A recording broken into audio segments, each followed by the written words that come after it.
हाँ जी बेटा, हमने जो माइक्रो इकोनॉमिक्स का हम फर्स्ट चैप्टर कर रहे हैं और हमने कुछ पार्ट्स कर चुके हैं।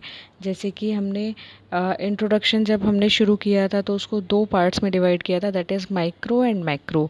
ठीक है, micro is equal to individual और macro is equal to aggregate. ठीक है, उसके बाद हमने क्या किया था बेटा, बताइए। उसके बाद हमने कुछ छोटी छोटी डेफिनेशन की थी, what is economy, what is scarcity. ठीक है, और three components of economy, that is production, consumption, capital formation. ठीक है, ये सब थे। फिर लास्ट में हमने किया था इकोनॉमिक प्रॉब्लम, और इकोनॉमिक प्रॉब्लम मतलब central problems of an economy. तीन प्रॉब्लम्स थी, मतलब कौन कौन सी प्रॉब्लम थी, बताइए आप। हमने तीन प्रॉब्लम डिस्कस की थी ना।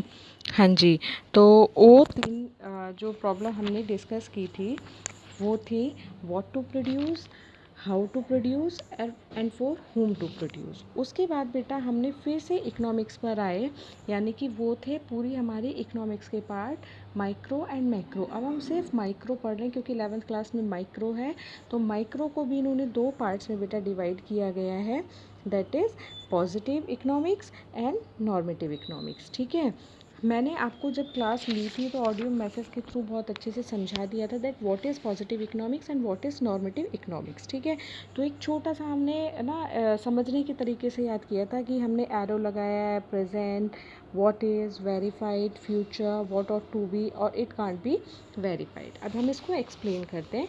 जैसे पॉजिटिव इकोनॉमिक्स की बात करेंगे तो बेटा ये जो होता है ना, ये पॉजिटिव इकोनॉमिक्स हमारी प्रेजेंट की सिचुएशन पर आधारित होता है। जैसे क्या है, ठीक है, हमारे यहाँ पर बेरोज़गारी कितनी है और उसको किस तरीके से सॉल्व किया जा रहा है।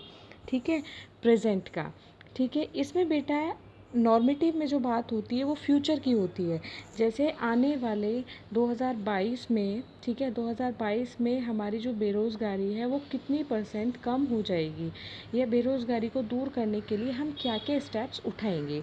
तो प्रेजेंट की अगर हम पॉजिटिव की अगर हम बात करते हैं तो प्रेजेंट, और नॉर्मेटिव की बात करते हैं तो फ्यूचर। एक एक एग्जांपल आप अपने माइंड में सोचिए। जैसे मैं सोचती हूँ, ठीक है, कि इसको अगर हम बात करें तो क्या है, ठीक है, व्हाट इज़। ठीक है, जैसे कि दूसरा पॉइंट है।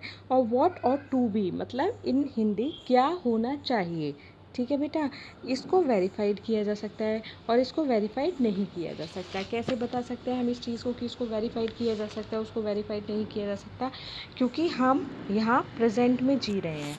अगर हमने फॉर एग्ज़ाम्पल टारगेट लिया कि हमें इस चीज़ को 20% कम कर देना है और वो अगर 20% कम नहीं हो पाया है, तो एक तरीके से हम वेरीफाई कर सकते हैं कि हमने इतना टारगेट लिया था पर इतना नहीं हो पाया, तो ये वेरीफाई हो गया।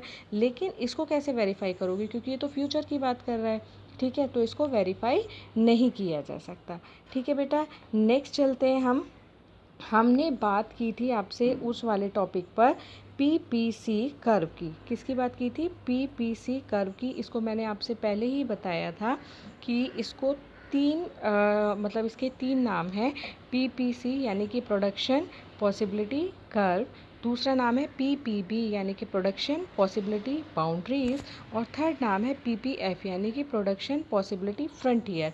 एक नंबर में आपसे पूछ लिया जाता है कि पीपीसी क्या है, what is PPC, what is PPB and what is PPF. ठीक है, उसके बाद बेटा इन हिंदी इसको बोलते हैं उत्पादन संभावना वक्र। मैंने आपको एक मतलब एक छोटा सा एग्जाम्पल के थ्रू भी समझाया था। अभी इसमें ये देखिए क्या लिखा है, it's refers to a graphical presentation for all the possible combination of two goods which can be produce with given resources and technology. देखिए बेटा, पीपीसी यानी कि सी का मतलब हो गया कर्व। ठीक है, और कर्व का मतलब ही क्या होता है बेटा? ग्राफ, जो क्या दिखाएगा? प्रोडक्शन की पॉसिबिलिटी कि कितने तरीके से प्रोडक्शन हो सकता है। अब देखो, मैंने आपको बताया कि हमारे पास जो बेटा रिसोर्सेज हैं वो बहुत ही लिमिटेड हैं। ठीक है, और जो ह्यूमन वांट्स हैं वो अनलिमिटेड है। तो किस तरीके से प्रोडक्शन करो कि सब लोगों तक पहुंच जाए, इसी को शॉर्ट आउट करने के लिए एक कर्व बनाया गया है, that is P P C. ठीक है, क्या होता है? पी पी सी, ये एक ऐसा कर्व है बेटा जो हमारे रिसोर्सेज को देखते हुए सारी प्रोडक्शन पॉसिबिलिटी बता देता है कि हाँ आप इस तरीके से प्रोडक्शन कर सकते हैं, आप इन वाले कॉम्बिनेशंस को ले सकते हैं तो आपको ज़्यादा फ़ायदा होगा। वो हमें किसके थ्रू पता चल पाता है? PPC के थ्रू। ठीक है बेटा। अब सिर्फ अभी यहाँ पर ये जो मैंने दिया है delta, delta is equal to change. Delta का मतलब ही चेंज करते हैं, चेंज करना होता है। ठीक है, यानी कि अगर हम पीपीसी कर्व को एक फॉर्मूले के थ्रू याद करते हैं तो डेल्टा सेक्रीफाइस अपॉन में डेल्टा गेन।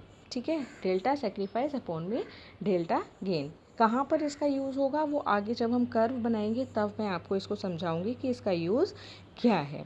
ठीक है, आगे बढ़ते हैं बेटा अपॉर्चुनिटी कॉस्ट पर। ठीक है, इसमें ज़रूरत पड़ेगी अपॉर्चुनिटी कॉस्ट की। अभी प्रोडक्शन पॉसिबिलिटी कर्व जो हमारा बना हुआ है, ठीक है, प्रोडक्शन पॉसिबिलिटी कर्व को यानी कि इसको हम अभी ग्राफिकल प्रेजेंटेशन के थ्रू आपको समझाएंगे, पर उससे पहले हमें MOC की ज़रूरत पड़ेगी, यानी कि मार्जिनल अपॉर्चुनिटी कॉस्ट की ज़रूरत पड़ेगी। और MOC को समझने से पहले हमें अपॉर्चुनिटी कॉस्ट क्या होती है उसको समझना बहुत ज़रूरी है। It is the cost of next based alternative use. मतलब क्या होता है बताइए। मैं एक एग्ज़ाम्पल के थ्रू आपको, मैंने यहाँ पर नीचे लिखा हुआ है, एक एग्ज़ाम्पल के थ्रू आपको समझाती हूँ बेटा। जैसे कि 3 चीज़ हैं, बैंक, MNC और अदर। ठीक है, बैंक में अगर आपको जॉब मिलती है तो आपकी सैलरी 40,000 रुपये है।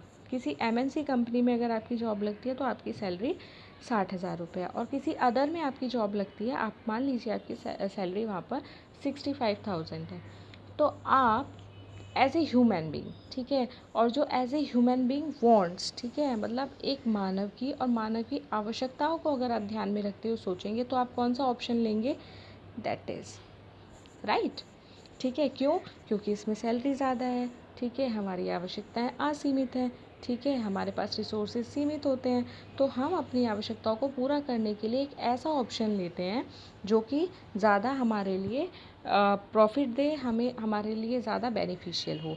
तो अवसर लागत बेटा क्या होता है? अब हमने अगर हम इसको लेंगे, ठीक है, अगर हम 65,000 सैलरी को लेंगे तो ऑब्वियस सी बात है हमें MNC कंपनी का ऑप्शन छोड़ना पड़ेगा, हमें बैंक का ऑप्शन छोड़ना पड़ेगा, राइट।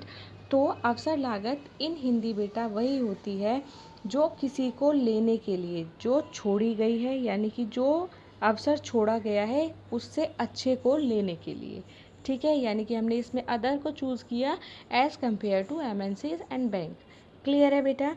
ठीक, ठीक है बेटा। अब जो हम ये वाला जो पोर्शन मैं आपको बता रही थी, ये वाला जो मैं आपको पोर्शन बता रही थी कि आप सिर्फ इसको अभी याद करेंगे, उसकी ज़रूरत नेक्स्ट वीडियो में पड़ने वाली है हमें, जिसमें हम प्रोडक्शन पॉसिबिलिटी कर्व को ग्राफिकल प्रेजेंटेशन के थ्रू समझाएंगे। इस वीडियो में अगर आपको कोई दिक्कत है, कोई परेशानी है तो आप पूछ सकते हैं बेटा। ठीक है, तब तक मैं दूसरी वीडियो आपको सेंड करती हूँ।